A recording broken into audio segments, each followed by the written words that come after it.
இதுவரைக்கும் சந்திராஸ் கிச்சனை சப்ஸ்கிரைப் செய்யாதவர்கள் ரெட் கலர் சப்ஸ்கிரைப் பட்டனை ப்ரெஸ் பண்ணி சப்ஸ்கிரைப் பண்ணிக்கோங்க. கூடவே பக்கத்தில் இருக்கிற பெல் பட்டனை ப்ரெஸ் பண்ணுங்க. எங்களுடைய அப்டேட்ஸ் உடனுக்குடன் உங்களை வந்து சேரும். Hi friends, welcome to Chandra's kitchen. இன்றைக்கி நம்ம ரெசிபீஸ் எதுவும் செய்யலை. இன்றைக்கி நம்ம ஒரு பழத்தை பற்றி தான் பார்க்க போகிறோம். இந்த பழம் வந்து ரொம்ப ரேரான ஒரு பழம். இந்த பழம் வந்து கிடைக்கக்கூடிய இடம் அப்படின்னு பார்த்திங்கன்னா, இது நீலகிரி மாவட்டத்தில் இருக்கக்கூடிய தொட்டபெட்டா காடுகளில் கிடைக்கிது. இந்த பழம் வந்து நம்மளுக்கு ஊட்டிக்கு போயிட்டு வந்த ஒரு ஃப்ரெண்ட் வாங்கிட்டு வந்து கொடுத்தாங்க. இது வந்து ரொம்பவே நல்லது உடம்புக்கு அப்படின்னு சொல்லிட்டு கொடுத்தாங்க. இதை விற்கிறது வந்து பார்த்திங்கன்னா கடைகள்லாம் கிடைக்காது. அந்த கிராமங்களில் இருக்கிறவங்க இந்த பழத்தை கொண்டு வந்து விற்கிறாங்க. அவங்க சொன்னதாக சொல்லி தான் நம்மளுக்கு வாங்கிட்டு வந்தாங்க. இது முட்டு வலிக்கெலாம் ரொம்பவே நல்லது. அது மட்டும் இல்லாமல் இதில் வந்து விட்டமின் ஏ, விட்டமின் சி இந்த மாதிரி சத்துக்கள் நிறைஞ்சிருக்கு. பொதுவாகவே காடுகளில் கிடைக்கக்கூடிய பழம் அப்படின்னும் பொழுது இது வந்து ரொம்ப ஆர்கானிக் முறையாக எந்த ஒரு பூச்சிக்கொல்லியும் எதுவும் இல்லாமல் சுத்தமானதாக நம்மளுக்கு கிடைக்கும். இந்த பழம் வந்து நார்மலாக போகும்பொழுது நம்ம பார்க்கலாமா, ஆனால் வந்து இது அந்த பழம் தான், சாப்பிட்ற பழம் தான் அப்படின்லாம் தெரியாதான். இது மாதிரி நிறைய அங்கே வந்து பழங்கள் இருக்கான், சின்ன சின்ன பழம். அதில் வந்து தாட்பூட் பழம் அப்படின்லாம் சொன்னாங்க. ஊட்டியில் இந்த மாதிரி நிறைய சின்ன சின்ன பெர்ரி வகையான பழங்கள் வந்து கிடைக்கிது அப்படின்னாங்க. இந்த பழம் வந்து வித்த பாட்டி வந்து அவங்களுக்கு சொன்னாங்களாம், இது வந்து பஞ்சபாண்டவர்கள் சாப்பிட்ட பழம் அப்படின்னு சொன்னாங்களாம். இது எந்த அளவுக்கு உண்மை அப்படின்னு நமக்கு தெரியாது.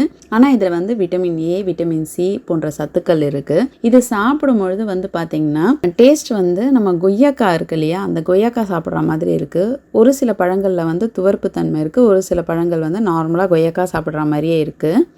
கொய்யாக்காவை எப்படி நம்ம கட் பண்ணால் உள்ளே கொட்டை இருக்குமோ அதே மாதிரி இதில் அந்த சின்ன சின்ன கொட்டைகளும் இருக்குது. பழத்தோட பேர் வந்து பார்த்திங்கன்னா தவிட்டு பழம் அப்படின்னு சொன்னாங்க. இந்த தவிட்டு பழம் வந்து அங்கே இருக்கக்கூடிய காடுகளில் இருந்து தான் கிடைக்கிது. இது வந்து இப்போ வந்து அழிஞ்சிக்கிட்டு வர இருக்கிறதுனால இதை வந்து தோட்டக்கலை சார்பில் எடுத்து இந்த பழங்களை வந்து நாற்றுகளாக நட்டு வளர்க்கணும் அப்படின்னு சொல்லிட்டு நடுவில் பேப்பர்ஸ்லலாம் வந்திருக்கு.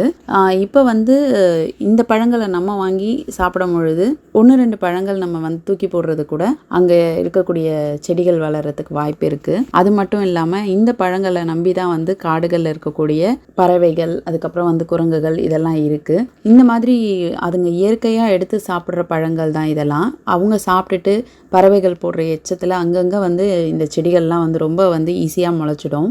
காடுகளுடைய பாதுகாப்பே பார்த்திங்கன்னா இந்த மாதிரி இயற்கையாக விளையக்கூடிய பழங்கள் தான். இந்த பழங்களை நம்ம வந்து போகும்பொழுது கண்டிப்பாக வாங்கி சாப்பிடும் பொழுது ஒரு 2-3 பழத்தை வந்து அங்கங்கே போட்டு வரலாம்.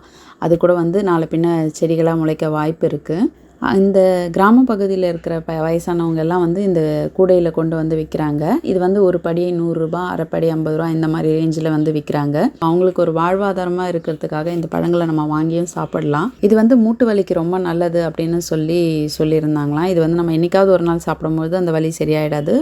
ஒரு பழம் அப்படின்னா அதை வந்து நம்ம ரெகுலராக சாப்பிடும் பொழுது தான் அதோடைய சத்துக்கள் நமக்கு கிடைக்கும். நம்மளுக்கு கிடைக்கும் பொழுது இந்த பழத்தை வந்து நம்ம வாங்கி சாப்பிடலாம். இந்த பழம் பார்க்க ரொம்ப குட்டியாக தான் இருக்குது. ஆனால் வந்து பார்த்திங்கன்னா இதில் அவ்வளோ சத்து இருக்குது. இது சுகருக்கும் நல்லது அப்படின்னு சொன்னாங்க.